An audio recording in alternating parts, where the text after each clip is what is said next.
राम हरे हरे हरे कृष्णा कृष्ण कृष्ण हरे हरे हरे राम राम राम हरे कृष्णा कृष्ण हरे हरे राम राम हरे हरे कृष्णा कृष्ण हरे राम राम हरे कृष्णा कृष्ण हरे राम राम राम हरे कृष्णा कृष्ण हरे राम राम हरे कृष्णा कृष्ण हरे राम राम हरे कृष्णा कृष्ण हरे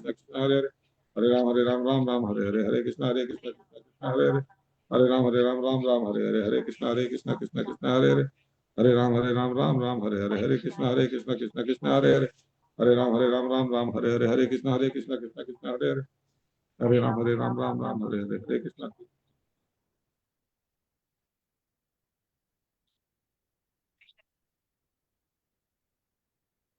जय राधा माधव जय कुंज बिहारी। जय राधा माधव जय कुंज बिहारी। जय गोपी जन वल्लभ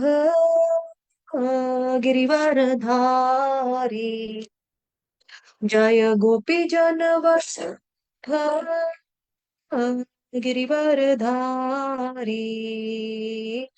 यशोदानंदन व्रज जन रंजन यमुना तीरा वनचारी।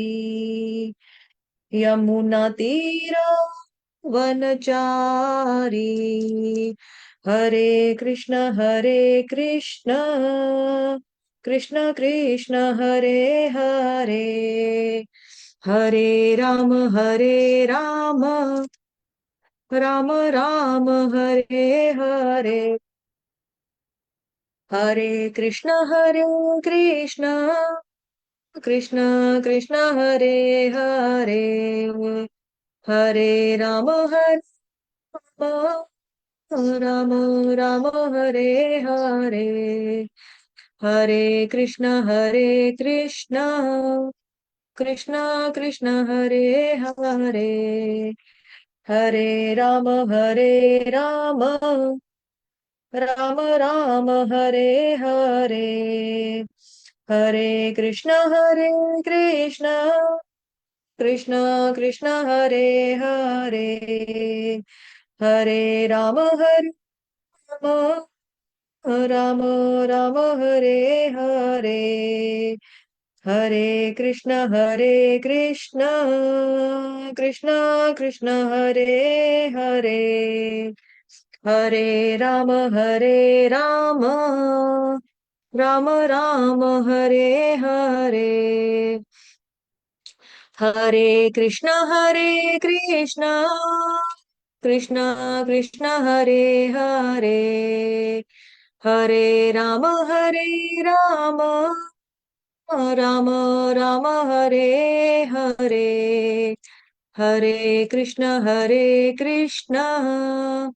कृष्ण कृष्ण हरे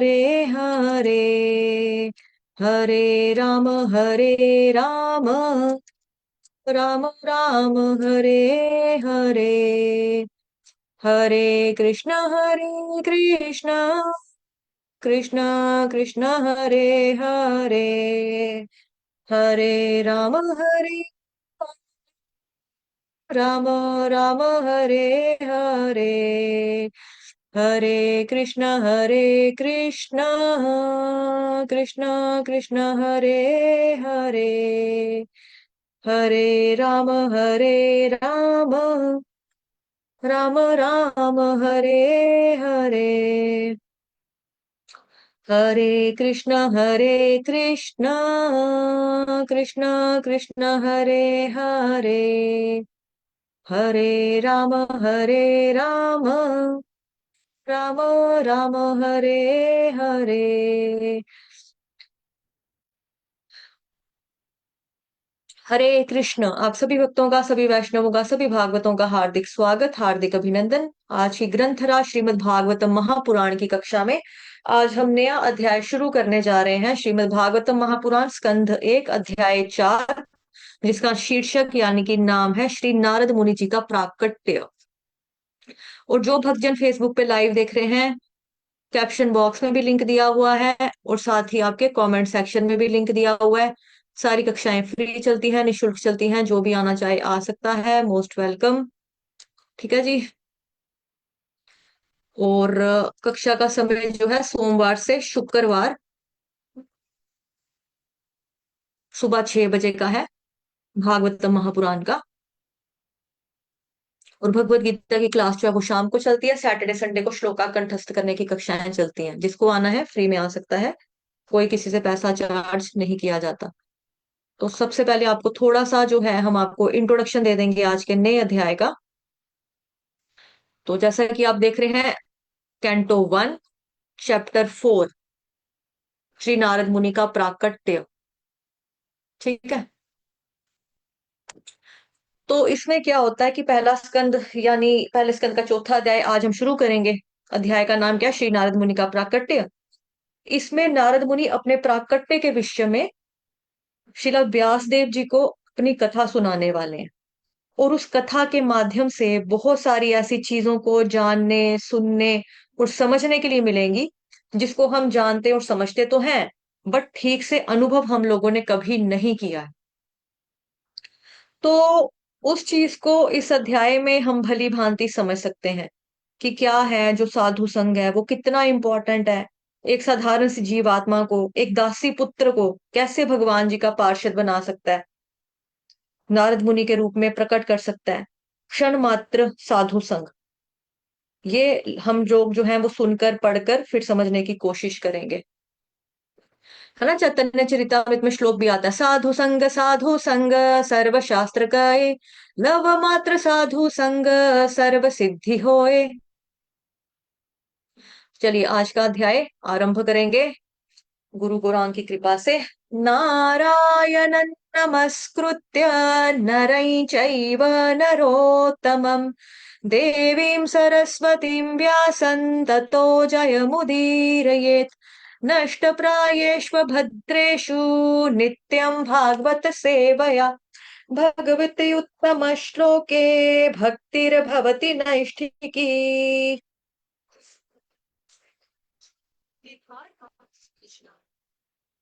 अब यहाँ पे पहला यानी कि फर्स्ट कैंटो का 4th चैप्टर का श्लोक नंबर 1 फर्स्ट। व्यास उवाच इति ब्रुवाणं संस्तूय मुनीनां दीर्घ सत्रिणां वृद्धः कुलपतिः सूतं बहुरुवच शौनको ब्रवीत। देखो इसमें क्या है, जो ग्रंथ होगा ना उसके अंदर ह के पेड़ में ही व लगाया हुआ है। तो जो आपका ह है वो कैसा है, ब ह, और व्र के नीचे ही एक ही के अंदर सब कुछ है। तो क्या शब्द बनेगा आपका, बह व्रु चश, बह व्रु चश, बह व्रु चश। दोबारा से सुन लेंगे। व्यास उवाच इति ब्रुवाणं संस्तूय मुनीनां दीर्घसत्रिणां वृद्धः कुलपतिः सूतम् बह्वृचः शौनको ब्रवीत्। शौनको ब्रवीत, बीच में अवग्रह का निशान। ठीक है, चलिए आप लोगों की टर्न, आप लोग गाइए श्लोक, दोहराइए। व्यास उवाच इति ब्रुवाण ब्रूवाण सन्तु इतिं ब्रुवाणं दीर्घस्त्रीणां संस्तूय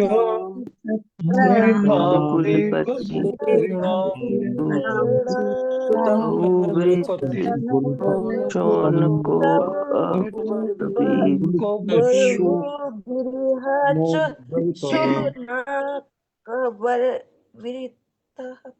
शौनको ब्रवीत। शौनको, जैसे कल आपको श्लोक की शौनको क्लास थी उसमें बताया था ना, शौनक नहीं पढ़ेंगे इसको, पढ़ेंगे शौ।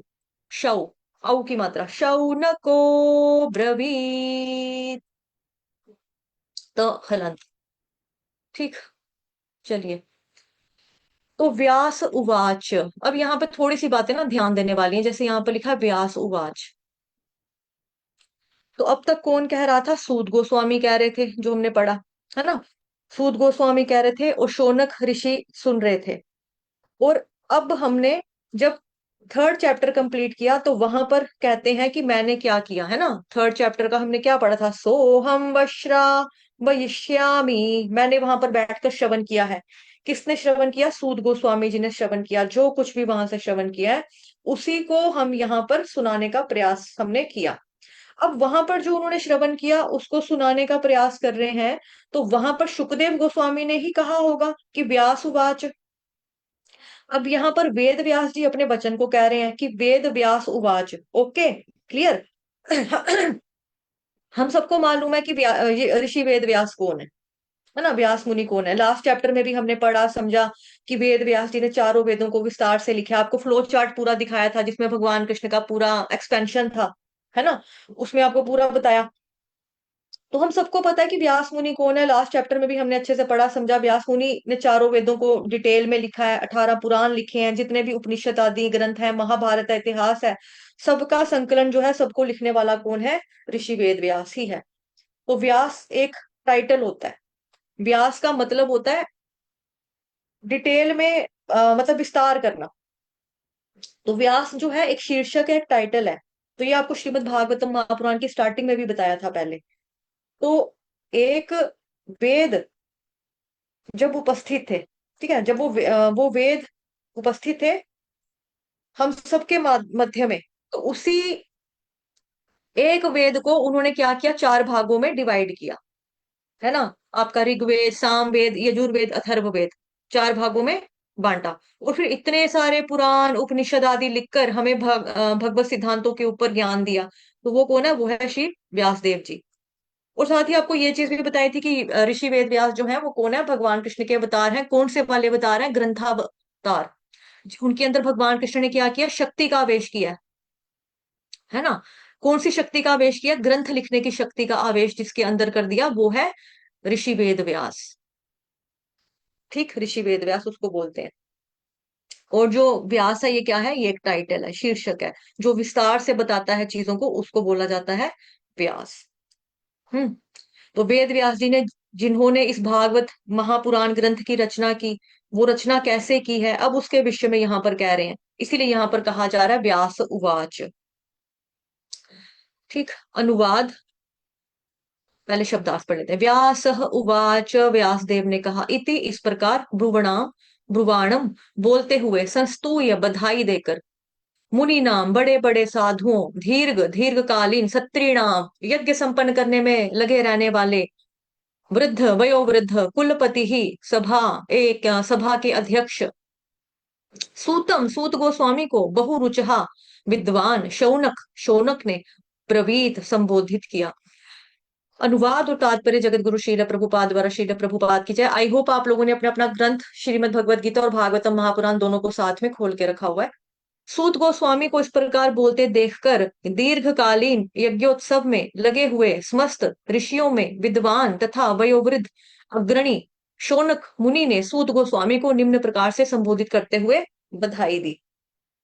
ठीक है, तो वेद व्यास जी बता रहे हैं कि जब ये घटनाएं घटी, क्योंकि लिखने वाला कौन है? लिखने वाला स्वयं वेद व्यास जी हैं। इसीलिए वेद व्यास जी को यहाँ पर कह रहे, वेद व्यास जी यहाँ कह रहे हैं कि जहां पर यज्ञ होना है ना, लिखा है दीर्घकालीन, लंबे टाइम से क्या यज्ञ उत्सव में लगे हुए समस्त ऋषियों ने, ये लिखा है दीर्घकालीन यज्ञ उत्सव में लगे हुए समस्त ऋषियों में विद्वान और वयोवृद्ध अग्रणी शौनक मुनि ने सूत गोस्वामी को निम्न प्रकार से संबोधित करते हुए बधाई दी। बधाई दी। तो यहाँ पे वेद व्यास जी ये कह रहे हैं कि जहां पर यज्ञ होना है 1000 साल के लिए, शौनक आदि ऋषि और सूत गोस्वामी बैठे हैं, तब वहां पर श्रवण करके वेद व्यास मुनि जी कहते हैं कि अब यहाँ पर हमें श्रवण करना चाहिए, कि अब क्या कर रहे हैं? तो बहुत प्रसन्न हो रहे हैं। और शौनक आदि मुनि ने सूत गोस्वामी को क्या किया है? संबोधित किया है। ठीक है, उनको संबोधित किया है।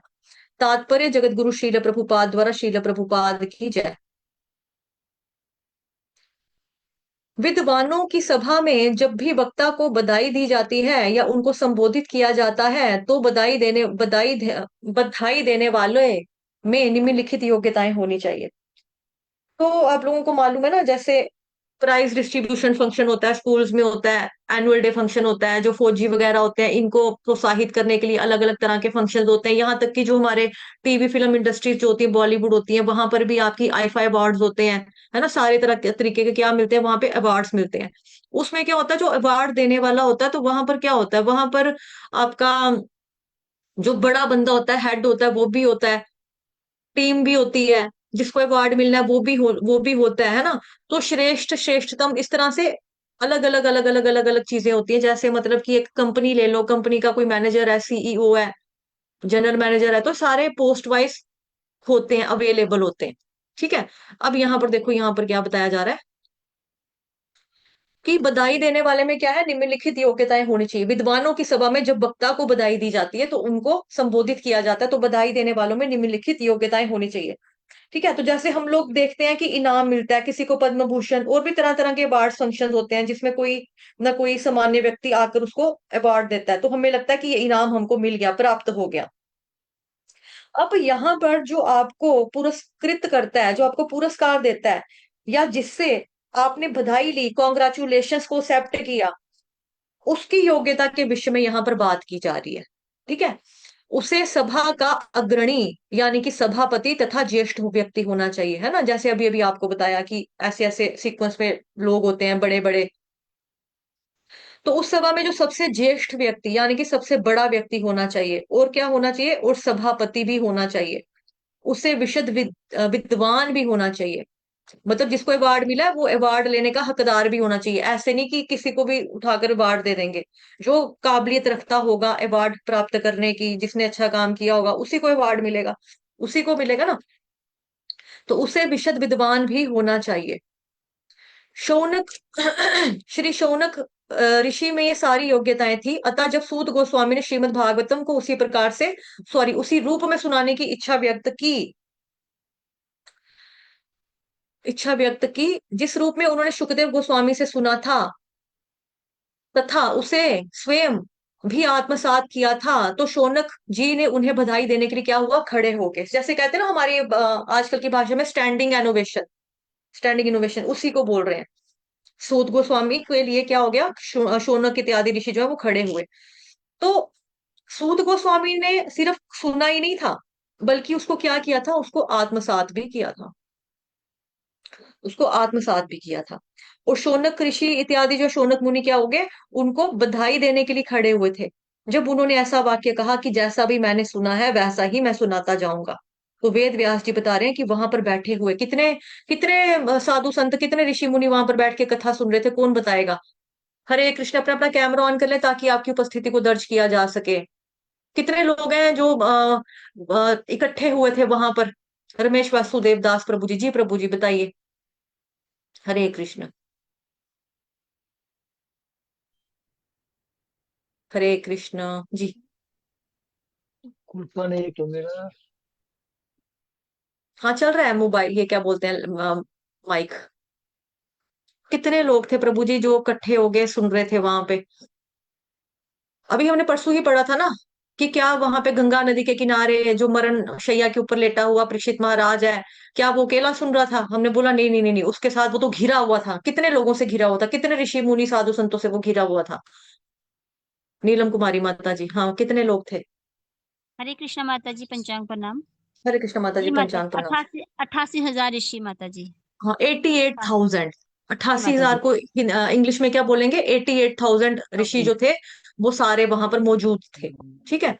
चलिए, तो इतने सारे लोग वहां पर जब थे, 88,000 ऋषि जो मुनि थे, उनमें से सबसे अग्रणी, अग्रणी यानी कि सबसे सीनियर बोल दो आप, या सबसे लायक काबिल बोल लो, है ना। यहाँ पर लिखा था अग्रणी, उसे सभा का क्या होना चाहिए, अग्रणी होना चाहिए। जैसे मैंने बोला एक कंपनी का मुलाजिम है कोई, उसको अगर अवार्ड मिल रहा है, उधर सीईओ भी होना चाहिए, मैनेजर जन सब कुछ हो, सभी होना चाहिए, बड़े बड़े सारे होने चाहिए। तो अग्रणी, उनमें सबसे अग्रणी और सबसे बुद्धिमान, है ना, सबसे बुद्धिमान, सबसे ज्येष्ठ व्यक्ति, सबसे बुद्धिमान, सबसे विद्वान जो था वो कौन था, शौनक ऋषि थे उसमें। ठीक है, शौनक ऋषि थे। उन्होंने क्या किया, उनको खड़े होकर, स्टैंडिंग मतलब उनको बधाई दी, खड़े होकर बधाई दी। ठीक है, खड़े होकर बधाई दी उनको। कहाँ तक पढ़ा था, खड़े हुए, यहाँ तक पढ़ा था इधर तक। उसके बाद आ गया, आत्म अनुभूति का यह अर्थ नहीं है कि गर्व के कारण पूर्ववर्ती आचार्य का उल्लंघन करके कोई अपनी विद्वता का प्रदर्शन करे। ठीक, क्या बताया जा रहा है कि आत्म अनुभूति का मतलब ये बिल्कुल भी नहीं है। जो भक्ति वैभव वाले हैं ये क्वेश्चन को हाईलाइट मार के रखेंगे, ये क्वेश्चन पूछते हैं। ठीक है, जो भक्ति वैभव वाले हैं यहां तक हाईलाइट कर लो अपनी कॉपी बुक में। आत्म अनुभूति का ये अर्थ नहीं होता कि गर्व के कारण पूर्ववर्ती आचार्यों का उल्लंघन करके कोई भी अपनी विद्वता का प्रदर्शन करे। उसे पूर्ववर्ती आचार्य पर क्या होना चाहिए, पूरा पूरा विश्वास होना चाहिए। तो मतलब कोई सोचे भाई मैंने तो बहुत पढ़ लिया, मैंने तो बहुत कुछ आत्मसात कर लिया, अरे ऐसा नहीं होता है, ऐसा होता है, अरे ऐसा नहीं है, ऐसा है। तो जब तक आपने आचार्यों के अनुसरण में जो उनके टीकाएं हैं, है ना, जो आचार्यों ने लिखी हैं, जो उनकी टीकाएं टिप्पणी है आचार्यों की, जो आचार्यों की शिक्षाएं हैं, उनके आधार पर अगर आपने अनुभूति प्राप्त की है तो फिर आप सही मायने में अनुभूति प्राप्त संत हो सकते हो। आप अनुभूति प्राप्त संत हो सकते हैं, महात्मा हो सकते हैं, भक्त हो सकते हैं। अगर आपको कुछ प्राप्त हो भी जाए कि हाँ हमने प्राप्त कर लिया है, भजन के माध्यम से बहुत सारी चीजों को समझना चाहिए कि ये संभव नहीं है, क्योंकि आप अपने आचार्यों के जो सिद्धांत हैं उनका खंडन कर रहे हैं। आज के समय में यही देखने को मिलता है कि जो बहुत ज्यादा पढ़ लिख जाता है ना, बहुत ज्यादा जिसका नाम हो जाता है, यानी फेमस कथावाचक हो जाते हैं, सेलिब्रिटी कथावाचक हो जाते हैं, है ना, जो मशहूर हो जाता है बहुत ज्यादा, तो फिर वो क्या करता है, अपने ही किसी सिद्धांत को करने की, लगाने की या दूसरों को देने की कोशिश में लग जाते हैं कि भाई हमारा तो ऐसा मानना है, लिखा तो देखिए बहुत है लेकिन हमारा तो ये मानना है। बट आपके मानने से क्या होता है, क्या वो शास्त्र में लिखा है, क्या शास्त्र में उसका वर्णन है? अगर शास्त्र में उसका वर्णन नहीं है तो आपकी अनुभूति और आपका मानना, वो दो, उसकी वैल्यू जीरो है, वो 2 करोड़ 2 कौड़ी के बराबर भी नहीं है। हमको ये क्लियरली स्पष्ट रूप से जानना चाहिए कि अपने पूर्ववर्ती आचार्यों का उल्लंघन ना हो जाए। कोई कहे कि हम ऐसा करना चाहते हैं, वैसा करना चाहते हैं, तो बिल्कुल गलत है ये। जैसे कई लोग महाराज जी के पास जाते हैं, ठीक है, कई लोग गुरु महाराज के पास जाएंगे और बोलेंगे कि हम ना वृंदावन धाम में या गोकुल आपका वो जो है गिरिराज गोवर्धन पर्वत, वहां वहां पर ना हम लोग परिक्रमा लगाना चाहते हैं। तो महाराज बोलेंगे ठीक है लगाओ, कोई प्रॉब्लम नहीं है, जाओ लगा लो। तो वो बोलेंगे क्या हमारे किसी आचार्य ने लगाई थी? उन्होंने बोला कि भाई नहीं, उन्होंने तो नहीं लगाई थी, लेकिन हाँ मना भी तो नहीं किया आपको कि भाई आप ना लगाओ। अगर आपका दिल है, आप चाहते हो भगवान की भक्ति करना चाहते हो और इसमें में आप अपने आप को थोड़ा सा शारीरिक रूप से यात्रा करके, मतलब कष्ट देकर थोड़ा बहुत आप करना चाहते हो, तो इट्स ओके, कर लो। क्योंकि हमें मना तो नहीं किया किसी ने, मना तो नहीं कर गए ना वो लोग। उन्होंने नहीं की, ठीक है, उनकी इच्छा उनकी मर्जी है, नहीं की, लेकिन वो किसी को मना तो, इनकार तो करके नहीं गए कि आने वाले जो लोग हैं, आने वाली जो पीढ़ियां हैं, आने वाली जो जनरेशन है, अगर वो चाहे तो भाई वो नहीं करेगी, वो भी नहीं करेगी, ऐसा तो नहीं हुआ ना। ऐसा तो नहीं बोल कर गया कोई भी, तो करो, इसमें क्या प्रॉब्लम है? ठीक, तो ये क्या हो गया, ये हो गया कि पूर्ववर्ती आचार्यों का उल्लंघन करके कोई अपनी विद्वता का प्रदर्शन करे कि जब उन्होंने नहीं कहा तो हम क्यों करें, या फिर वो कर नहीं गए तो हम क्यों करें। अब ये है कि ये आप कर सकते हो, है ना, ये आप कर सकते हो। अगर आपको दंडवती परिक्रमा लगाने के लिए आचार्यों ने हमको मना नहीं किया, लेकिन स्वयं कभी नहीं लगाया, बट अगर कोई करना चाहे, लगाना चाहे, तो हम उसको रोक नहीं सकते कि भाई नहीं तू दंडवती परिक्रमा नहीं लगाएगा, ऐसा हम नहीं बोल सकते। तो ऐसे कुछ लोग होते हैं जो ज्यादा पढ़ लिख जाते हैं, कहते हैं कि आचार्यों ने तो कहीं नहीं लिखा कि लगानी चाहिए, तो फिर हम क्यों लगाएं। लेकिन ऐसा भी तो नहीं लिखा कि नहीं लगानी चाहिए, है ना। इसीलिए अगर किसी की इच्छा है श्री वृंदावन धाम में या गोवर्धन गिरिराज गोवर्धन में जाकर दंडवती परिक्रमा लगाने का किसी का मन है, इच्छा है, तो लगा सकता है, इसमें कोई संशय नहीं है। भगवान की भक्ति करेगा, भक्ति बढ़ेगी, उसमें क्या हो जाएगा, कोई प्रॉब्लम थोड़ा है ना। तो यही चीज यहाँ पर बताया जा रहा है। उसे पूर्ववर्ती आचार्य पर पूरा विश्वास होना चाहिए, साथ ही साथ उसे विषय का ऐसा उत्तम ज्ञान होना चाहिए कि वह किसी विशिष्ट अवसर पर उस विषय को उपयुक्त ढंग से प्रस्तुत कर सके। ठीक है, प्रस्तुत कर सके। पहला तो क्या बताया है, आचार्य के ऊपर पूरा विश्वास होना चाहिए, पूर्ण विश्वास होना चाहिए आपको अपने आचार्य के ऊपर। दूसरा क्या बताया, उस विषय का अच्छे से ज्ञान होना चाहिए और आत्मसात कर लेना चाहिए। क्योंकि अगर किसी कोई मौका मिल गया आपको, आज मंदिर में आपकी कक्षा है, आज आप क्लास ले लीजिए, ठीक है, अगर आपको विशिष्ट अवसर पर आपको व्याख्या देने के लिए, व्याख्यान देने के लिए अवसर मिल गया, चांस मिला, मौका मिला, तो वो उपयुक्त ढंग से प्रस्तुत कर सके। ऐसा नहीं है कि विषय वस्तु को ठीक से वो प्रस्तुति ना कर सके।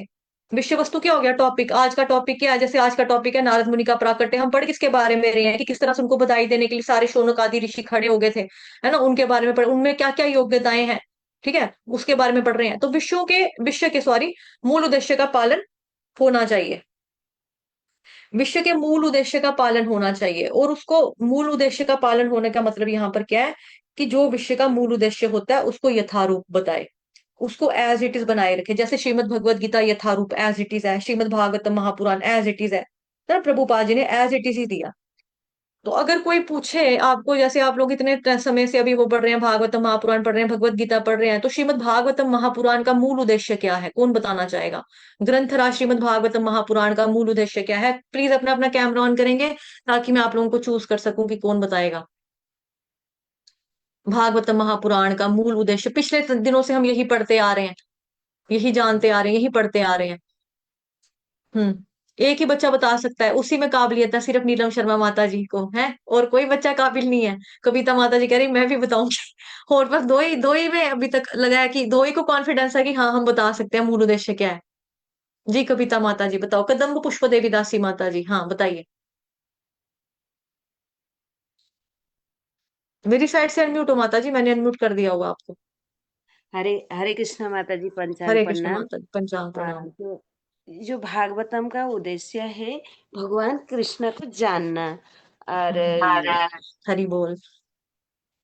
तो भगवत गीता जो है भगवत गीता जो है भगवान ने बोली हुई है। भागवतम जो है भगवान का बारे में बताया गया है। ठीक है, और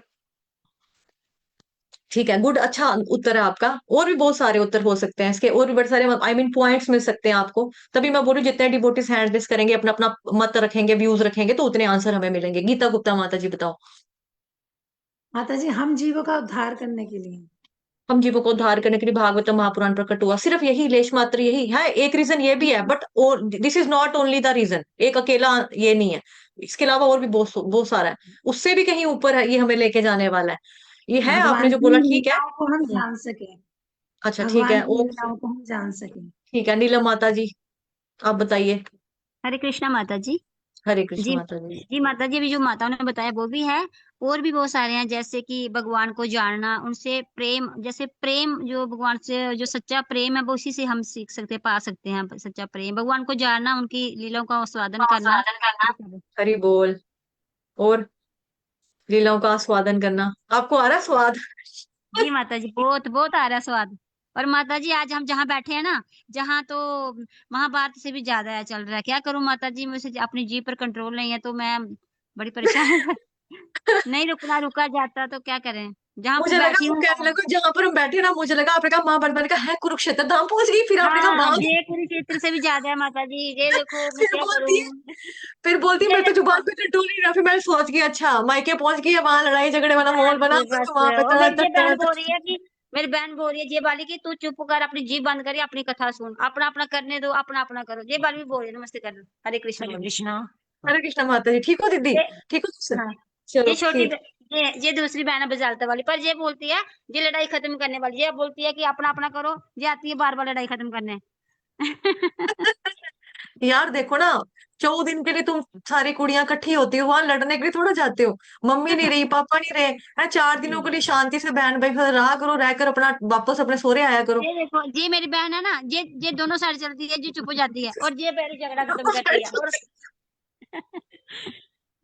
ये बड़ी बहन होगी ना, ये बेचारी हाँ उधर भी थी, इधर पड़ाव पे देखी तरह, हाँ तू भी चुप कर, तू भी चुप कर, शांत हो जा, हाँ। शांत हो जा। ठीक है, जी चलो कोई बात नहीं, घर घर में होता है ये, लेकिन ठीक है, आपको पता है आपकी कमी क्या, आपको ये सबसे बड़ी बात है कि आपको आपकी कमी पता है कि भाई मेरा जुबान पे कंट्रोल नहीं है, मुझे गुस्सा चढ़ेगा तो मैं पटर पटर पटर पटर करूंगी, जी है जी ना? जी जी।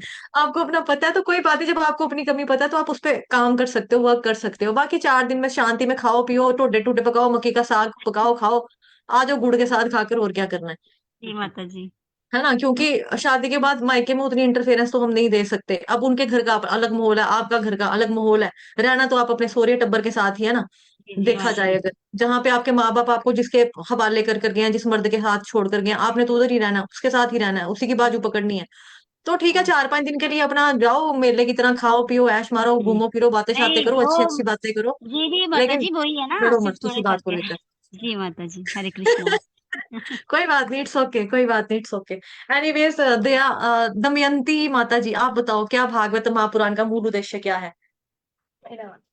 हरे कृष्ण माता जी। हरे कृष्ण माता जी, दंडवत प्रणाम। हरे हरे कृष्ण कृष्ण माता जी, माता जी। पंचांग प्रणाम। हरे कृष्ण माता जी, पंचांग प्रणाम पंचांग जी। प्रणाम।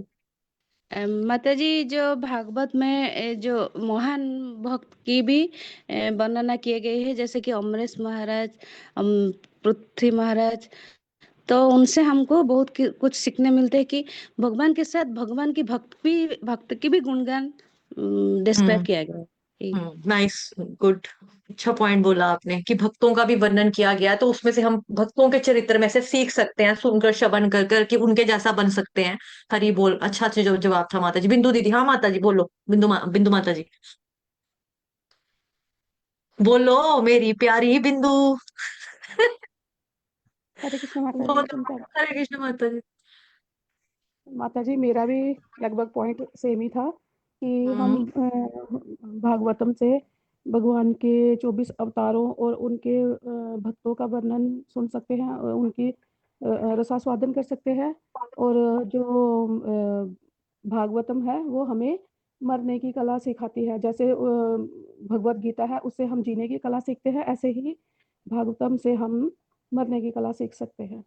हरे कि कृष्ण। अंत अंत समय में किस तरह से भगवान का नाम लेना है ना। और कोई बताना चाहेगा अपना, कोई और मत या पॉइंट रखना चाहेगा? इतने सारे डिवोटीज बैठे हैं। गीतांजलि माता जी, आधा घंटा हो गया। रानी माता जी भी अभी एंट्री मारी, गीतांजलि भी अभी एंट्री मार रहे हैं। इतना लेट आएंगे तो कैसे चलेगा? समय पे आया करो। माया माता जी, माया माता जी बोलो ना। हरे कृष्ण माता जी, पंचांग हरे प्रणाम। कृष्ण, पंचांग प्रणाम। माता जी मेरा आवाज ही नहीं आ रही, आवाज बंद होगी। मैं उसके बाद आपने अपने आप को म्यूट ही कर लिया। बोलो। हरे कृष्ण माता जी, हाँ सॉरी। हरे कृष्ण माता जी, हाँ कोई बात नहीं। मेरा मेरा अपना अनुभव है कि श्रीमद् भागवतम जी से हम ये वो होता है कि जैसे गोपियों की तरह हम जिस तरह तड़प रहे होते हैं, विरह में छटपटा रहे होते हैं, उसमें उनकी लीला श्रवण करके थोड़ा सा हमें राहत मिलती है, भगवान के साथ का अनुभव होता है। मुझे तो सबसे ज्यादा ये लगता है माता जी। चलो हरी बोल, सही है। सिल्की रस्तोगी माता जी, आप बोलो अपना, आपको क्या लगता है? माता जी, मुझे लगता है भागवतम हमें इसलिए पढ़नी चाहिए ताकि जब भागवतम पढ़ के हम अपने आप को ज्ञान से भक्ति की ओर ले जा सकते हैं और ईश्वर से अपना संबंध भी जोड़ सकते हैं और उनकी लीलाओं का आनंद ले सकते हैं। इससे हमारा इस संसार के प्रति जो आसक्ति है वो धीरे धीरे कम होने लगेगी यदि हम इस तरह से करेंगे। तो भगवान हरि हमें बोल, मूल उद्देश्य कि बैराग्य से संसार से भी। आसक्तियां कम करके भगवान की तरफ मुड़ना है ना। हाँ good, good point, nice point. Hare Krishna, Hari बोल माता जी। हर ग्रेस उल्लासनी राधिका माता जी बोलो, इसमें आपकी बोला बारी। गया है, जैसे भौतिक जगत का बोला गया है, इसमें हम कैसे हरे कृष्णा मंत्र कैसे बाहर निकालता है। 14 लोगों का वर्णन है 5वें कैंटो में, और ब्रह्मांड का पूरा वर्णन है। और हम वैकुंठ में कैसे जाते हैं, ब्रह्म ज्योति में कैसे जाएंगे, गोलोक धाम कैसे जाना है। एक मंत्र ही है जो हरे कृष्ण कृष्ण कृष्ण हरे हरे, हरे राम राम राम हरे हरे, ये मंत्र इसमें वर्णन है। जी और हमें बाहर इस भौतिक जेल से बाहर निकलने के लिए मौका मिलता है। माता जी ने मेन पॉइंट बता दिया कि भगवान के पास जाने का तरीका, मार्ग बताया है भागवत महापुराण में। हरि बोल। ठीक है, आप सभी भक्तों के उत्तर अच्छे थे। ठीक है, सबने अपना अपना पॉइंट रखा, मत रखा, सबका अपना अपना स्तर है, अपना अपना भक्ति का लेवल है, उसके अकॉर्डिंगली अपने अनुभव के आधार के ऊपर आपने अब एक एक लाइन में अपना उत्तर दिया। हरि बोल, बहुत बहुत मुबारकबाद है। मेरा भी पढ़ाने का जो उद्देश्य है वो थोड़ा थोड़ा मुझे लग रहा है सफल हो रहा है कि आप लोगों को समझ में आ रही हैं बातें। हरि बोल। वैसे आप सिर्फ मुझसे तो नहीं सुनते हो, बहुत जगहों से सुनते हो। गुड गुड, चलो अच्छी बात है। ठीक है, तो अभी हम देखेंगे कि जो श्रीमद् भागवतम महापुराण है उसका विषय का मूल उद्देश्य का पालन होना चाहिए। ठीक है, श्रीमद् भागवतम महापुराण का मूल उद्देश्य है जीव को भगवान के सन्निकट लेके जाना और भगवान की प्राप्ति करना। जो जीव भौतिक संसार में, जैसा कि माता जी ने बोला, हमारे भौतिक में हम फंसे हुए हैं, तो भौतिक संसार में भौतिक प्रपंचों के अंदर हम दबे हुए हैं, उस प्रपंचता से उसको उठाकर भगवान श्री कृष्ण के चरणों की ओर लगाना, ये श्रीमद् भागवतम महापुराण का मूल उद्देश्य, मूल विषय है। श्रीमद् भागवतम महापुराण केवल किसी को भौतिक प्रपंच से नहीं छुड़ाती, जैसे माता जी बोल रही थी, गीता माता जी को मैंने बोलता कि खाली ये नहीं है, और भी है, और भी है। तो खाली भौतिक प्रपंच से नहीं छुड़ाती, बल्कि स्वयं उसके साथ चलकर भगवान तक पहुंचाती भी है।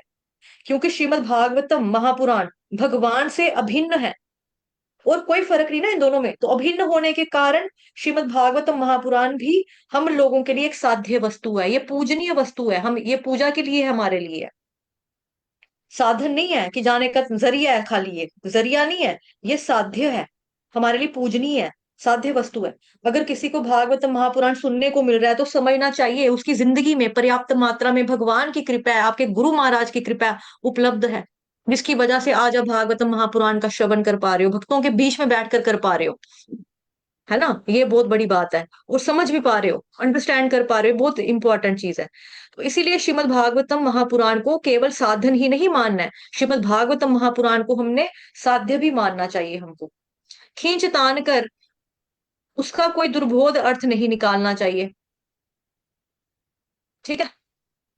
दुर्बोध का मतलब क्या हो गया, जैसे कई लोग होते हैं ना, भागवत महापुराण के श्लोकों के कई अर्थ निकाल लेते हैं, कई अर्थ तो हमारे आचार्यों ने अंकित भी नहीं किए, उन्होंने ही नहीं बताया, टिप्पणियों में टिकाओं में नहीं लिखा हुआ, लेकिन वो क्या करेंगे, मन माने ढंग से, मन माने तरीके से एक नया मीनिंग लाकर आपके सामने प्रेजेंट कर देंगे, प्रस्तुत कर देंगे। तो वही कह रहे हैं दुर्बोध अर्थ। दुर्बोध का मतलब क्या हो गया, बेकार अर्थ, मतलब कि बुरा मीनिंग, गलत मीनिंग मत निकालो, नया मीनिंग या बुरा मीनिंग, गलत मीनिंग, है ना। बोध का मतलब क्या हो गया, अंडरस्टैंडिंग, बोध की भाई हाँ समझ में आ रही बात। दुर्बोध का मतलब हो गया ऐसा मीनिंग देना दूसरे को जो है ही नहीं, जो हमारे आचार्यों ने नहीं लिखा, जो उनका भाव ही नहीं है, उसका मतलब दुर्बोध अर्थ नहीं निकालना चाहिए, ठीक है। अपितु श्रोताओं को समझाने के लिए उसे रोचक ढंग से प्रस्तुत करना चाहिए। लेकिन समझाने के लिए क्या करना चाहिए, इंटरेस्टिंग ढंग से हम उसको प्रस्तुत कर सकते हैं, प्रेजेंट कर सकते हैं इंटरेस्टिंग वे में। पर ये बिल्कुल नहीं करना कि रोचक बनाने के लिए कोई और ही अर्थ बता दो, कोई और ही चीज बता दो, या अन्य किसी अर्थ में लेकर चला जाओ उसको। तो ऐसा करने की हमको बिल्कुल भी जरूरत नहीं है, बल्कि उस कथा को इतने रोचक ढंग से प्रस्तुत करना चाहिए कि सुनने वाला उसको तुरंत पकड़ ले। मतलब इजिएस्ट वे में आप उसको बता सकते हो कि इंसान को समझ में आ जाए भाई मतलब क्या था, आज की कक्षा का क्या मुद्दा क्या था, मकसद क्या था, हमको बताने का क्या बता रहे थे आज। ये बात बच्चे को समझ में आ जानी चाहिए, मतलब पढ़ने वाले जो श्रोता है, सुनने वाले हैं ना, उनको समझ में आना चाहिए। लेकिन रोचक का मतलब ये नहीं है, रोचक को बनाने के लिए आप नाचना शुरू कर दो, गाना, मतलब वहां पे जैसे मोर मोरनी बन के नाचते हैं, है ना, म्यूजिक इंस्ट्रूमेंट लेकर आते हैं। अब भागवत महापुराण देखा जाए, जैसे आप शुरू से अब सुन रहे हैं ना, पहले दिन से हम, पहले चैप्टर से हम लोग पढ़ रहे हैं, तो वहां पर क्या हो रहा है, वहां पे गंभीर टॉपिक चल रहा है, वहां पे कोई मेला मूला तो नहीं लग रहा है। मेला आपको लगेगा एक तरह से, हाँ भाई 88,000, वहां पे तो अच्छा खासा मेला लगा होगा, लेकिन वो चोर चुपचाप बिल्कुल शांत होके गंभीर रूप से, आपस में भी किसी तरीके की बातचीत नहीं हो रही है, चुपचाप गंभीर रूप से वो लेटा हुआ है। अब जो बंदा लेटा हुआ मरने के ऊपर, मृत्यु के शैया के ऊपर, कौन लेटा है, परीक्षित महाराज, वो लेटे हुए, तो वहां पे ये थोड़ा लगेगा हाँ लेटे हुए हैं, भागवत महापुराण की कथा सुनिए, ठीक है। किसी को मोर बना के नचाया जाए, किसी को मोर नहीं बना के नाचा जाए, कोई क्या बोलेंगे, राधा बन के नाच ले, कोई गोपी बन के नाचे, ऐसा तो वहां पर नहीं हो रहा ना। जैसा आजकल की कथा में इंटरेस्टिंग बनाने के लिए, जैसे इंटरेस्टिंग बनाने की यहाँ पर बात हो रही है, तो उनको क्या लगता है कि हम इंटरेस्ट पैदा कर रहे हैं, लोग जुड़े रहे, कुर्सी पर बैठे रहे, शाम तक बैठे रहे, 3 घंटे, 3 से लेकर 6 बजे तक कथा होगी, तो 6 बजे तक बैठे, शाम की रोटी खाकर यहाँ से जाए, मतलब पंडाल में जो भंडारा वगैरह लगा है, आयोजन जो किया है फंक्शन में, तो उसको खा पी कर यहाँ से निकले। तो ऐसे केस में वो इंटरेस्टिंग बनाने के लिए क्या करते हैं, म्यूजिक सिस्टम हो गया, हारमोनियम बाजा, ये नाचना गाना, स्पीकर, है ना, लाइटें लिशकानियां पिचकानियां, उसके बाद कोई मोरनी बन के डांस कर रही है वहां पे, तो कोई मोर बन के नाच रहा है ना। तो लोगों का क्या हो रहा है, एंटरटेनमेंट हो रहा है। लेकिन एंटरटेनमेंट का मतलब यहाँ पे रोचक और एंटरटेनमेंट का डिफरेंट है। रोचक का मतलब हो गया इंटरेस्टिंग बनाना। इंटरेस्टिंग बनाने में क्या है, आप उसको अच्छे से उदाहरण देके पेशकश कर सकते हो, बता सकते हो कि भाई ये मतलब है इस बात का, आसान वे में।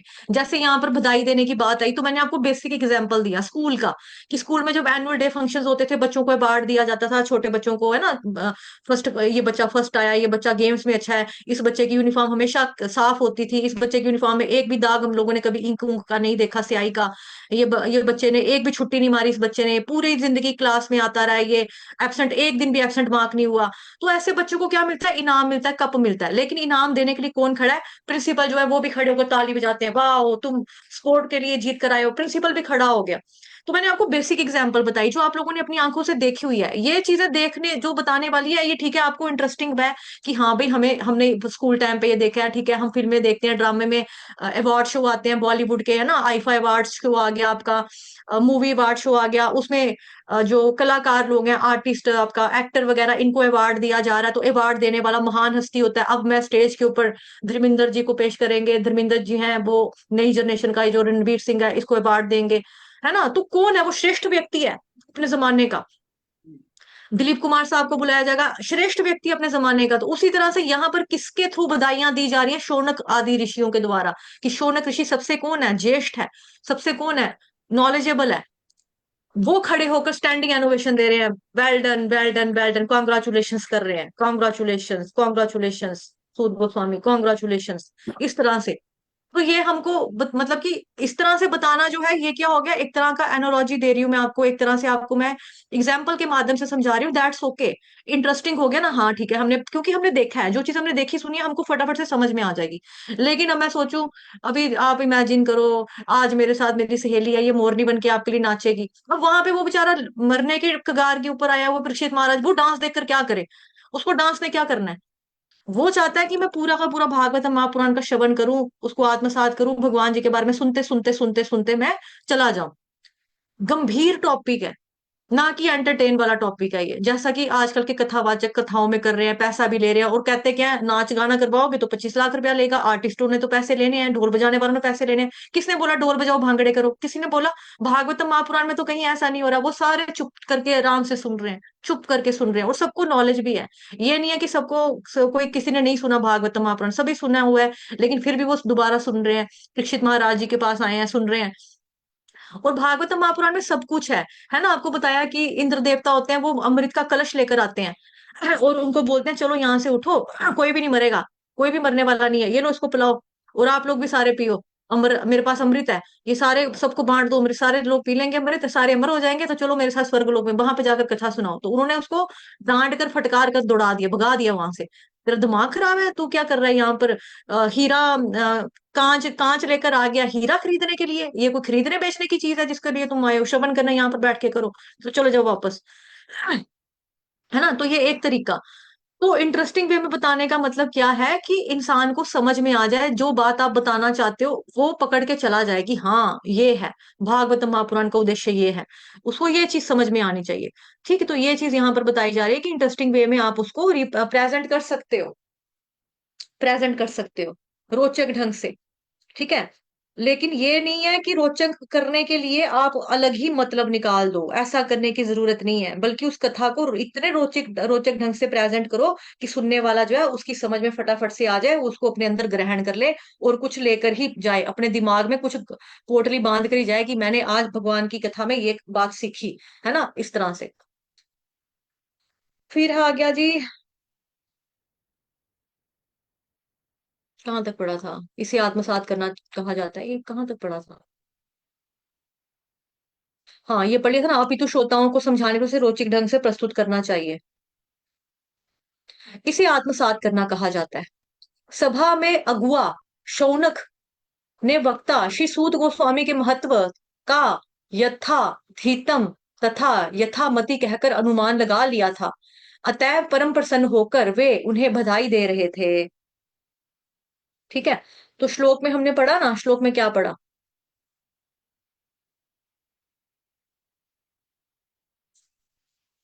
कि बधाई दे रहे थे वो, क्यों दे रहे थे? क्योंकि उन्होंने पहले बोल दिया कि जो मैंने सुना ना मैं वही आप लोगों को सुनाने वाला हूँ, जो सुना है वही आपको एज इट इज सुना दूंगा, जो मैं सुनकर आया हूँ वही बताऊंगा। तो इसी वजह से वो कॉन्ग्रेचुलेशन बधाइयां दे रहे हैं उनको।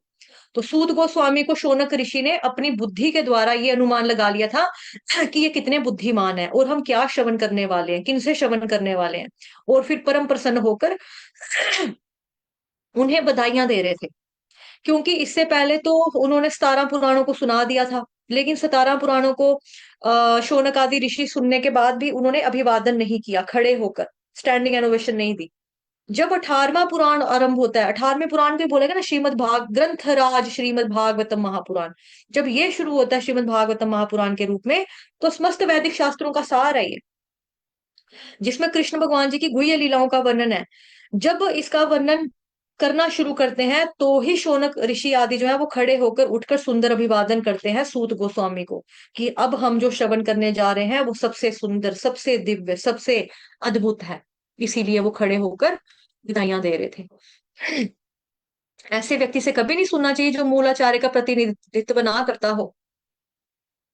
ठीक है, यानी कि यहाँ पर किसके बारे में बताया? प्रमाणिक गुरु, जो अपनी परंपरा यानी कि सूत गोस्वामी जो यहाँ पे सूत गोस्वामी है ना, उनका नहीं कर रहा है, व्यास देव जी जो हैं उनका नहीं कर रहा है। तो जो प्रमाणिक गुरु शिष्य परंपरा के अंतर्गत नहीं आता है उसी से हमको श्रवण नहीं करना चाहिए। जो प्रमाणिक गुरु शिष्य परंपरा के अंतर्गत आता होता है आएगा, उसी से हमको क्या करना है? श्रवण करना चाहिए। ठीक है, अब यहाँ पर क्या है? टैब, इस सभा में वक्ता तथा श्रोता दोनों ही क्या थे? प्रमाणिक थे। दोनों प्रमाणिक थे, दोनों बोनाफाइड हैं। जो स्पिरिचुअल मास्टर्स हैं वो भी, जो श्रवण करने वाले हैं वो भी, जो बोलने वाले कथावाचक हैं वो भी, दोनों के दोनों कौन है? प्रमाणिक थे, बोनाफाइड है। स्पिरिचुअली क्या है? ये एडवांस्ड और बोनाफाइड है। ठीक है, इस सभा में वक्ता और श्रोता दोनों ही प्रमाणिक थे। तो स्पीकर और ऑडियंस दोनों ही प्रमाणिक थे। जिसमें श्रीमद् भागवतम महापुराण को दूसरी बार सुनाया जा रहा था। श्रीमद् भागवतम महापुराण को कितनी बार सुनाया जा रहा था? सेकंड टाइम, दूसरी बार सुनाया जा रहा था। भागवतम महापुराण के ऐसे मानक वाचन से वास्तविक उद्देश्य को बिना किसी कठिनाई के स्थिर रखा जा सकता है। ऐसी स्थिति उत्पन्न किए बिना भारी प्रयोजनों के लिए भागवतम महापुराण का वाचन तथा वक्ता और श्रोता दोनों के लिए व्यर्थ का श्रम है। तो श्रीमद् भागवतम महापुराण को दूसरी बार सुनाया जा रहा था। ठीक है, और क्या लिखा है? इस उद्देश्य को, वास्तविक उद्देश्य क्या है? बिना किसी कठिनाई के स्थिर रखा जा सके, कि बिना किसी कठिनाई के दर्शन किया जा सके। ये बुक में वर्ड दिया हो ना, दर्शन किया जा सके। तो अगर हम ऐसे श्रीमद् भागवतम को श्रवण करते हैं, सुनते हैं प्रमाणिकता के माध्यम से, तो हम निश्चित रूप से भगवान जी का दर्शन कर सकते हैं। पक्का हम कर लेंगे दर्शन। श्रीमद् भागवतम महापुराण के प्रवचन जो हैं, ऐसी स्थिति उत्पन्न किए बिना भारी प्रयोजनों के लिए भागवत का वाचन वक्ता श्रोता दोनों के लिए व्यर्थ का क्या है? श्रम है। यानी कि जन्म मृत्यु जरा व्याधि इनसे बाहर निकलने के लिए क्या है? सिर्फ भागवत नहीं है। जो माता जी ने उत्तर दिया था ना कि हम गीता माता, जो मैंने कहा था इसके अलावा और भी है, वही बात मैं दोहरा रही हूँ कि जन्म जरा मृत्यु व्याधि इनसे बाहर निकलने के लिए सिर्फ भागवतम महापुराण नहीं है। और कोई सोचे धर्म अर्थ काम मोक्ष इसको भी प्राप्त करने के लिए भागवतम नहीं है। ये पंचम पुरुषार्थ को हमारे सामने लाकर खड़ा कर देता है। साक्षात भगवत प्रेम को हमारे बीच लाकर प्रकट कर देता है। ये है श्रीमद् भागवतम महापुराण। लेकिन लोग भौतिक कामनाओं की पूर्ति के लिए, पुत्र चाहिए, धन चाहिए, नौकरी चाहिए, वीजा लगवा दो, लड़की मिल जाए, छोकरी मिल जाए, नौकरी मिल जाए, ऐश्वर्य चाहिए, इन सब कामनाओं के लिए कभी भी भगवान का या श्रीमद् भागवतम महापुराण का इस तरह से प्रयोजन नहीं होना चाहिए। बट कई बार लोग अपनी कामनाओं की पूर्ति के लिए भागवतम महापुराण का आयोजन करते हैं, जबकि भागवतम के श्रवण मात्र से ही हमारे हृदय के अंदर जो सुप्त अवस्था में भगवत प्रेम है उसको जागृत करता है। ये उसको जगाने का काम करता है, ना कि हमारी अलग अलग कामनाओं की पूर्ति करके हमको इसी संसार में बनाए रखे। ये भागवत का काम नहीं है। भागवतम का काम है आपको परम सत्य के बारे में बताना, रियल नॉलेज देना, भगवान के बारे में बताना और भौतिक संसार से बाहर निकालना।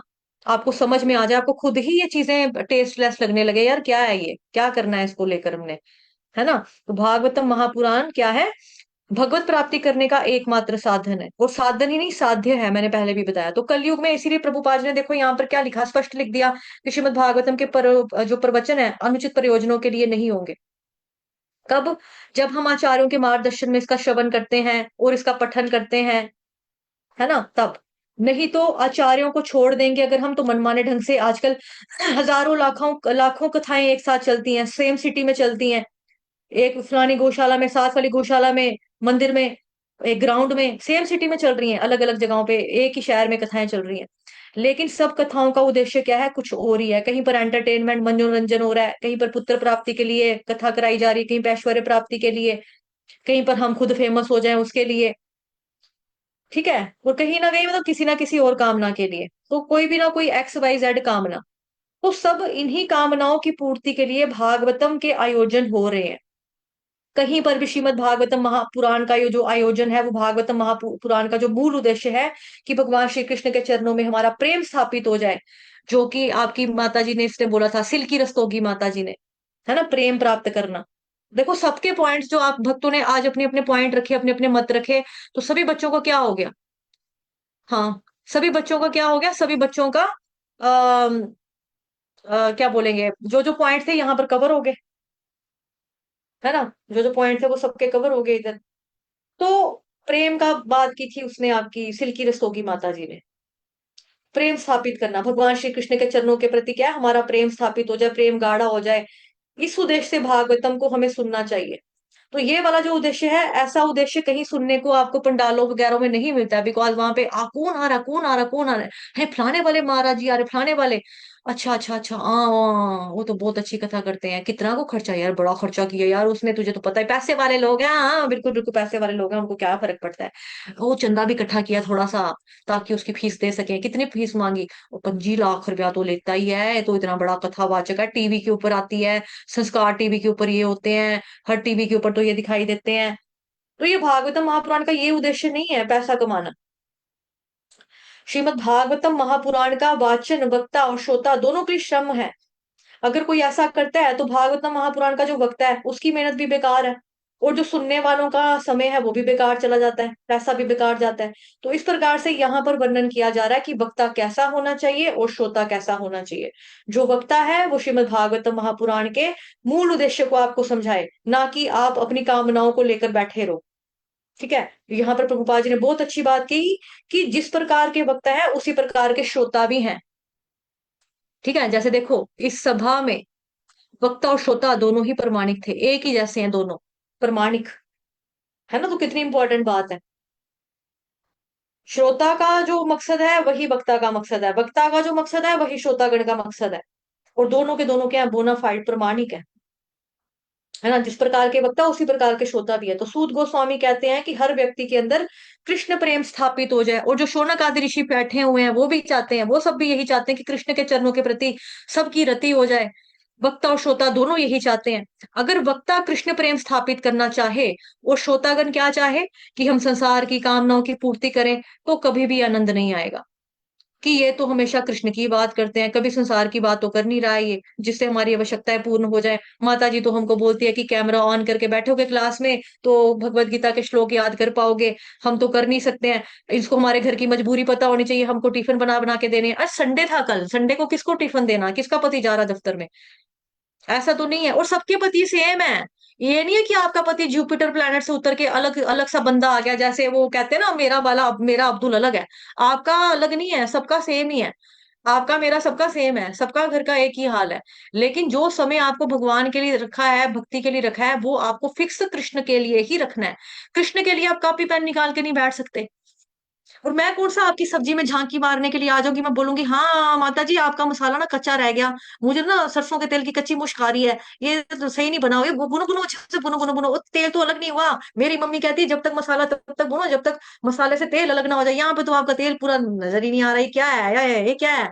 मैं कोई आपकी सब्जियों में तांग झांक करने बैठी हूँ, बना रहे हो तो बनाते रहो, मुझे क्या फर्क है, बनाओ, लेकिन श्रवण करते वक्त फोकस भी उसमें रखो। जो चीज आप डेली करते हो ना, जैसे मानो आप रसोई में काम करो, आपको पता है हमने हमारे घर का नमक इतना स्वाद अनुसार इतना डलता है, मिर्च इतनी डलनी है, उसमें तो आपने ऐसे ऐसे करते नमक डाल देना है। कथा पे ध्यान रखना है आपने, उसमें कोई बड़ी बात थोड़ा है। मैं कौन सा आपकी रसोई में जाकर झांकी मारी, भाई इनके घर में इतनी सब्जी बनेगी, हमारे घर में तो इतनी बनती है, बंदे दो हैं हमारे घर तो इतनी खा रहे हैं। हम कोई आपको इस मामले में जज नहीं करने वाला है। भौतिक संसार के मामले में कोई जज नहीं करेगा। कोई दाल के साथ फुल्का खा रहा है, कोई नमक के साथ खा रहा है, कोई चूरी बनाकर खा रहा है, कोई घी के ऊपर नमक डाल के खा रहा है, फुल्का मिर्च के साथ, जैसे मर्जी खा रहा है खा रहा है। हमारा खाना पीना उद्देश्य नहीं है। आहार निद्रा भया मैथुन, ये चार चीजें जानवर भी करते हैं, इंसान भी करते हैं, जानवर हमसे ज्यादा बेटर वे में कर लेते हैं। लेकिन मुद्दा मकसद हमारा क्या है, भगवत धाम में जाना, भगवत प्रेम प्राप्त करना, कृष्ण की प्रेम प्राप्ति करना, कृष्ण के चरणों के प्रति रति करना। प्रियोरिटी शुड बी कृष्ण, हमारी फर्स्ट प्रियोरिटी कृष्ण होना चाहिए। 84 लाख योनियां खाना पकाना, खाना खाने के लिए कम है। अगली बार दोबारा एक योनि तैयार कर लोगे उसी रसोई में, वो है ना राजा मरा लड़ाई में, रानी मरी कढ़ाई में, लड़का मरा पढ़ाई में, है ना।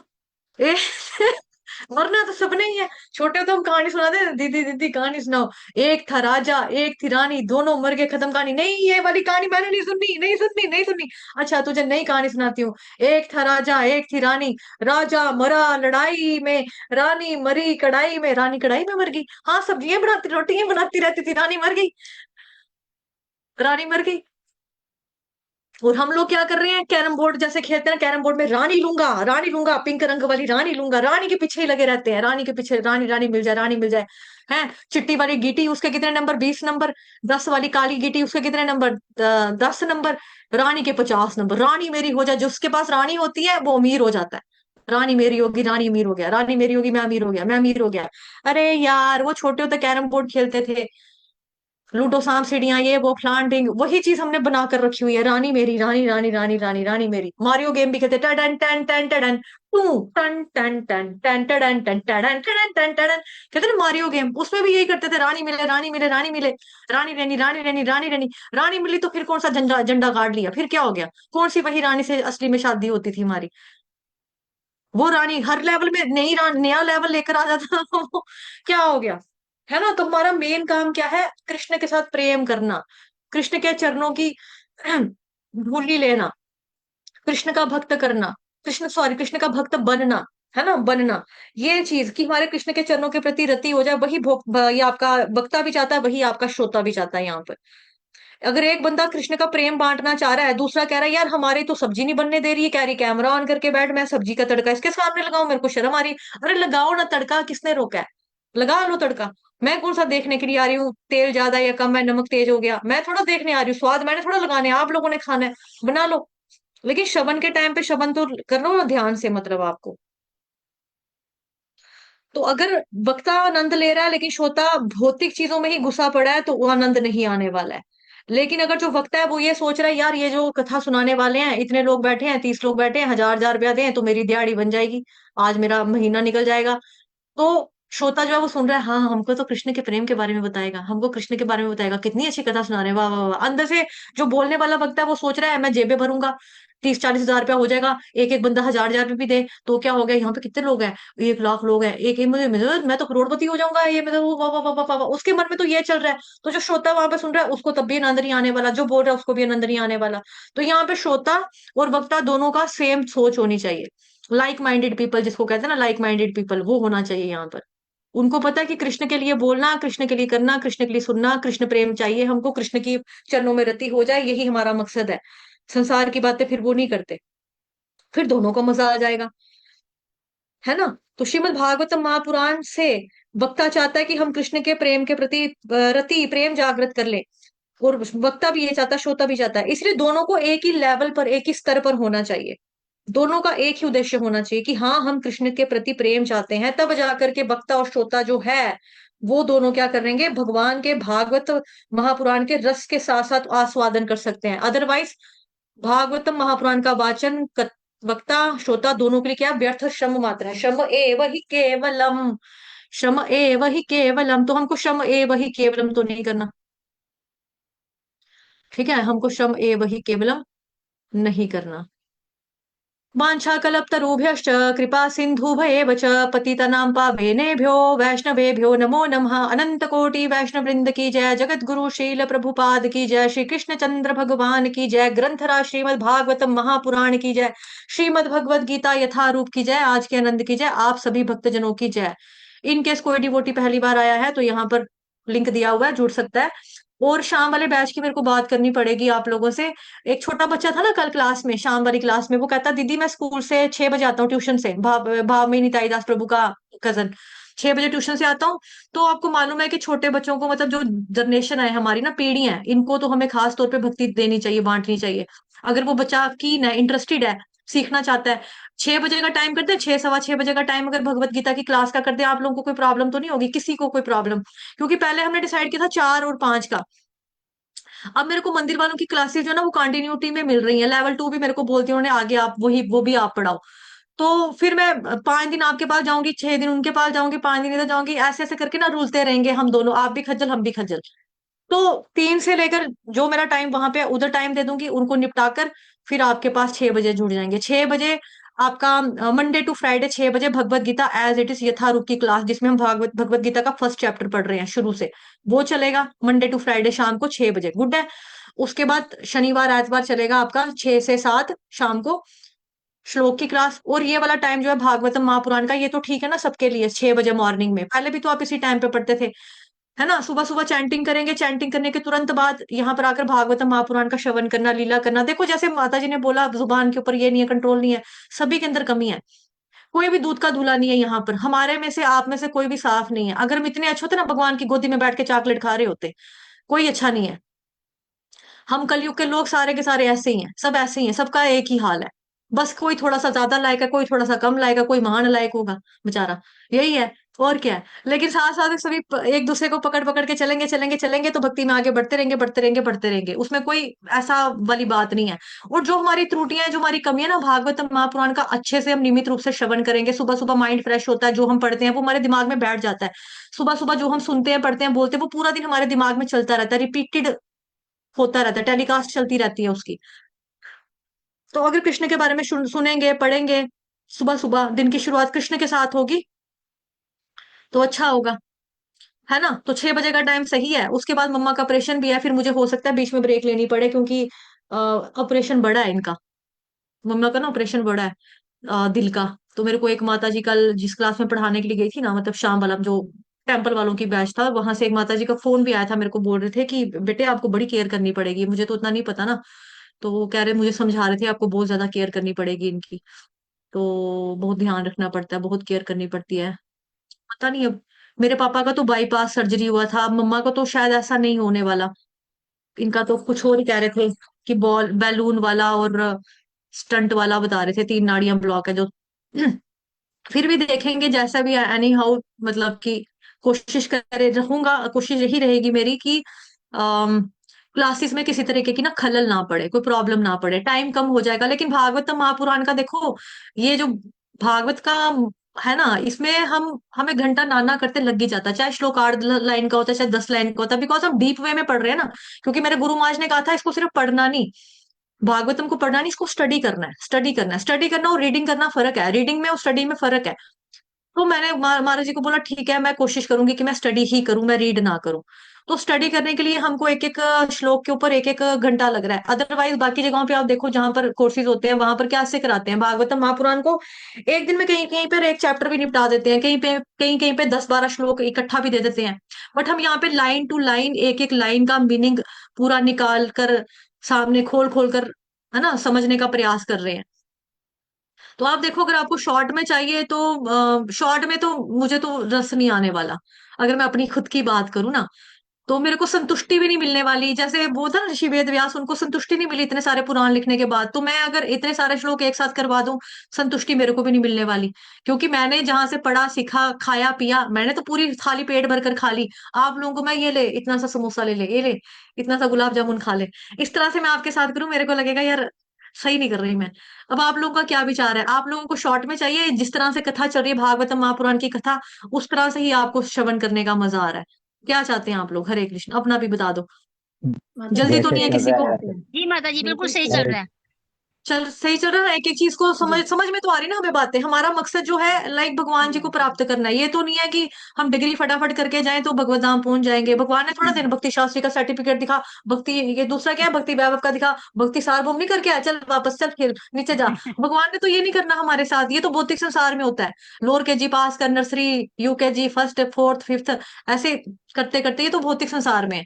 अध्यात्म में तो ऐसा नहीं है। हमें भगवान ने, हमने कितना प्रेम किया, हमने कितनी सेवा की, संतुष्टि नहीं होगी ना सुनने वाले को ना बोलने वाले को। तो आप लोगों ने बोला जैसे चल रहा है वैसे ही चलो, ठीक है। तो बीच में अगर छुट्टी एक आधी करनी पड़ेगी तो फिर एनी हाउ आप लोगों को मैनेज फिर करना पड़ेगा, एडजस्ट। क्योंकि छुट्टी तो देखो मैं करना देना नहीं चाहती, है ना। तो फिर मतलब मम्मी का भी देखना है मैंने, मम्मा का ऑपरेशन अभी, आज मंडे ना, आज हमको डॉक्टर फोन करके बताएगा, डेट देगा ऑपरेशन की, और सामान के बारे में बताया था, दिल्ली से कह रहा था सामान मंगवाना है, सामान आया कि नहीं आया वो बताएगा, फिर हमको डेट देगा, ठीक है। तो यही है मेन, इतना। शाम की क्लास फिर 6 बजे डन है सबके लिए। एक ही प्रभु जी आते हैं, 2 बच्चे आते हैं नए नए हैं जो जुड़े, एक समर स्प्रिंग्स के नाम से, और एक संजय संजय प्रभु जी, दो बच्चे हैं जो शाम वाले बैच में न्यू है। एक वो है कौशल करके, विवेक कौशल, तीन चार न्यू है लोग। बाकी तो पुराना वाला अपना लोग है। वो तो कहते हैं कि जो मर्जी टाइम लगाओ, हमारा काम तो है आना, हम आ जाएंगे। 5 बजे बुलाओगे 5 बजे आएंगे, 6 बजे बुलाओगे 6 बजे आएंगे, हम आ जाएंगे। ठीक है, तो सुबह 6 शाम को 6, 6 6, अब 6 6 हो गया। ठीक है, 6 6, सुबह 6 शाम को 6। आज लेकिन क्लास जो है मैं टाइम के ऊपर ले लूंगी, 4 या 5 बजे ले लूंगी। फिर उनको बता दूंगी आज टाइम का, ठीक है। नहीं तो वो बेचारे कहेंगे 4 बजे, माता जी ने बोला था 18 तक 4 बजे होगा, आज 19 है, आज 4 बजे होगी, 5 बजे होगी, डाउटफुल रहेंगे। फिर 5 बजे आ जाएंगे, 5 बजे होगी, 6 बजे होगी, फिर वो डाउटफुल रहेंगे। तो आज मैं अनाउंस कर दूंगी कि क्लास कल से 6 बजे हो जाएगी, सुबह के 6 और शाम के 6 बजे। क्लियर है सबको? कोई जी प्रॉब्लम नहीं ना है? और आप लोग में सिर्फ मैक्सिमम डिवोटी मेरे को मैसेजेस कर रहे थे कि हमें टाइम लेट कर दो, लेट कर दो, लेट कर दो, दोपहर को रोटी का ये है वो है, थोड़ा रेस्ट करने का टाइम है।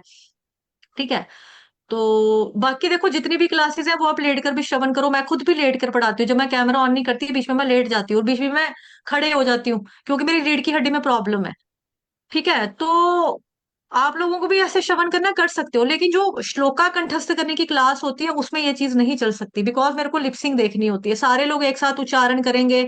मेरे को, मैं कोई भगवान तो नहीं हूँ, खुदा तो नहीं हूँ, मैं बोलूँ हाँ ये इसने बोला, ये इसने बोला, जब तक आपकी बनावट नहीं देखूंगी ऐसे करके, ऐसे ऐसे होठ की बनावट नहीं मुझे पता लगेगी हिल रहे हैं क्या कर रहा है ना, तो पकड़ नहीं पाऊंगी, पकड़ नहीं पाऊंगी तो क्या हो जाएगा।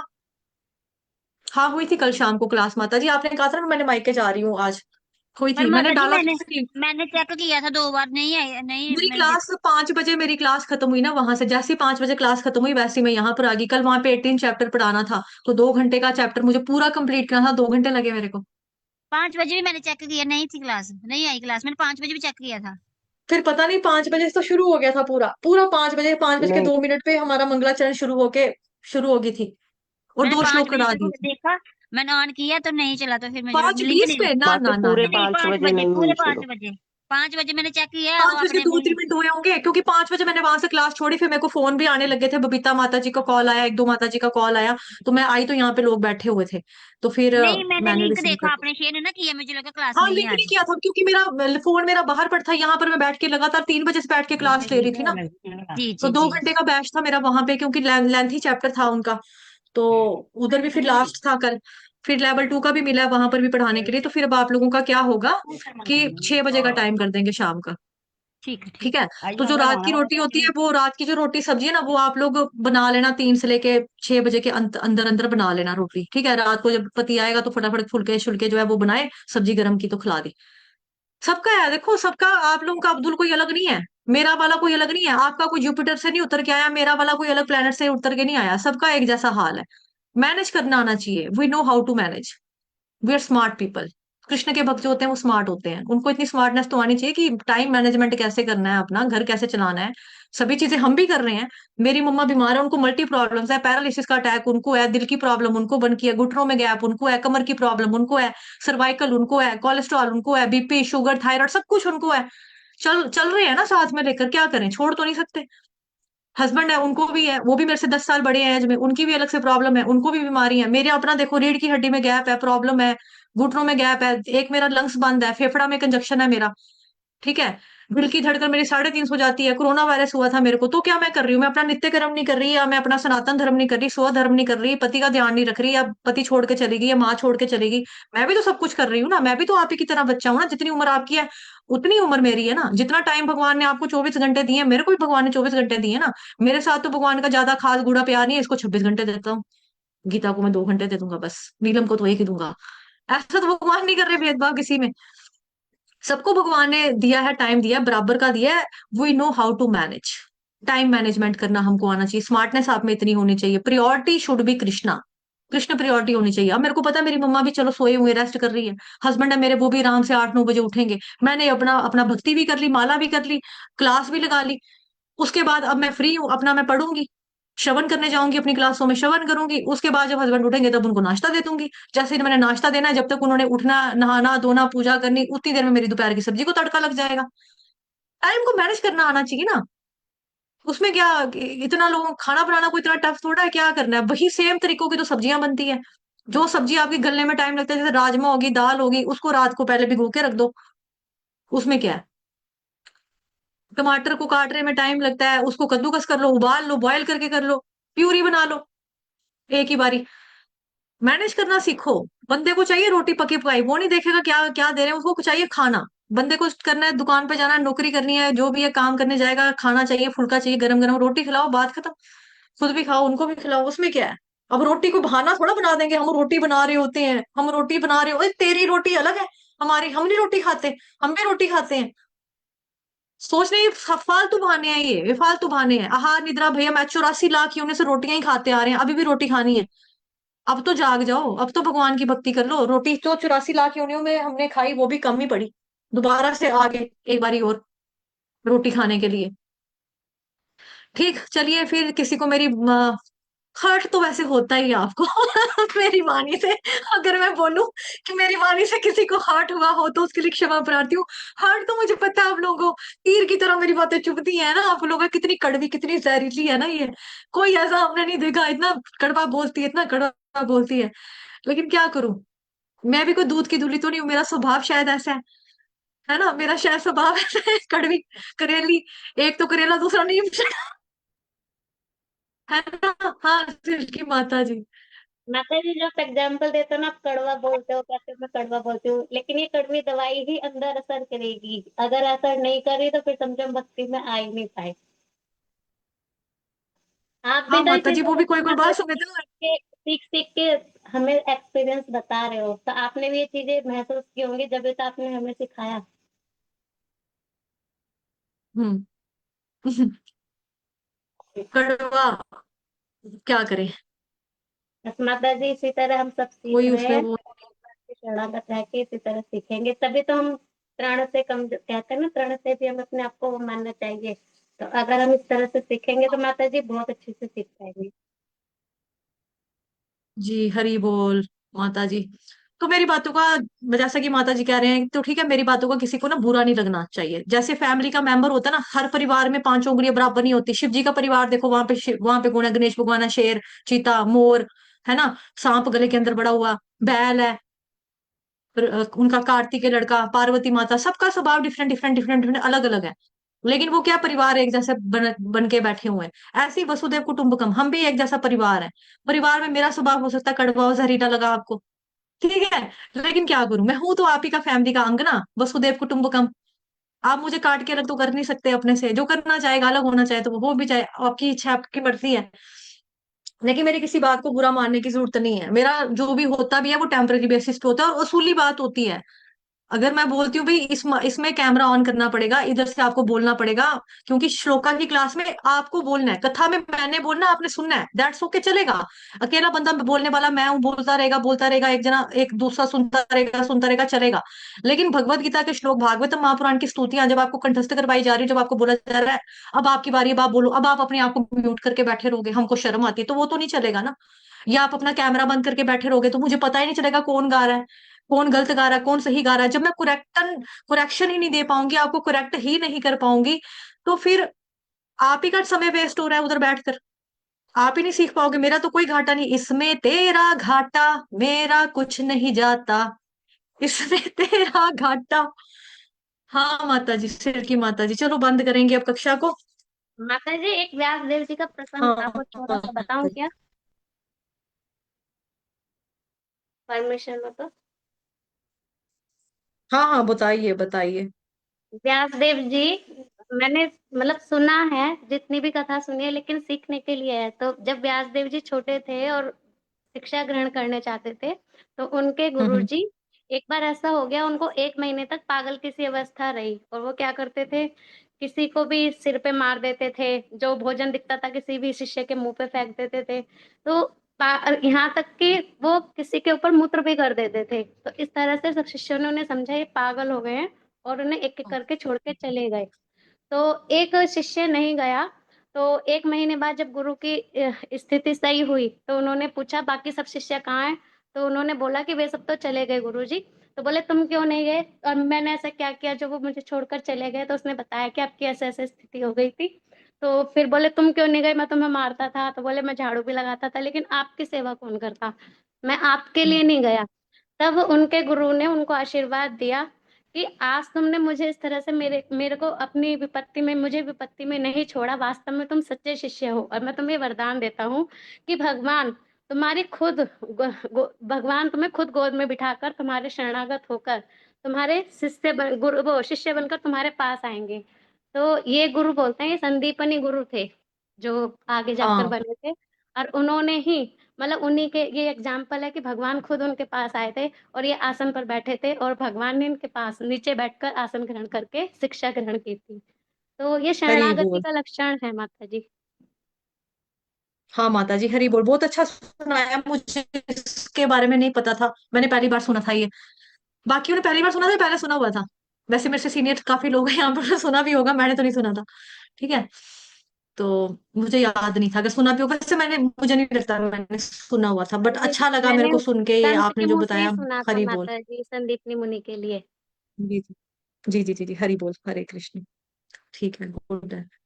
ठीक है, वाञ्छाकल्पतरुभ्यश्च कृपा सिन्धुभयेव च पतितानां पावनेभ्यो वैष्णवेभ्यो नमो नमः। अनंत कोटि वैष्णव वृंद की जय, जगत गुरु श्रील प्रभुपाद की जय, श्री कृष्ण चंद्र भगवान की जय, ग्रंथराज श्रीमद् भागवतम महापुराण की जय, श्रीमद् भगवद गीता यथारूप की जय, आज के आनंद की जय, आप सभी भक्तजनों की जय। हरे कृष्ण कृष्ण कृष्ण हरे हरे, हरे राम राम राम हरे हरे। धन्यवाद। ठीक है, शाम को फिर आज कितने बजे मिलेंगे, 4 बजे, 5 बजे? 5 बजे लगा दूंगी, 5 बजे मिलेंगे, तो 5 बजे आज मिलकर मुझे याद दिलाना अगर मैं भूल जाऊं, क्योंकि उसमें कुछ बच्चे नए वाले हैं, है ना, शाम वाले बैच में। तो मुझे याद दिलाना कि शाम की क्लास का टाइम जो है आपने 6 बजे कर दिया है, ठीक है, मुझे याद दिला देना। हरे कृष्ण।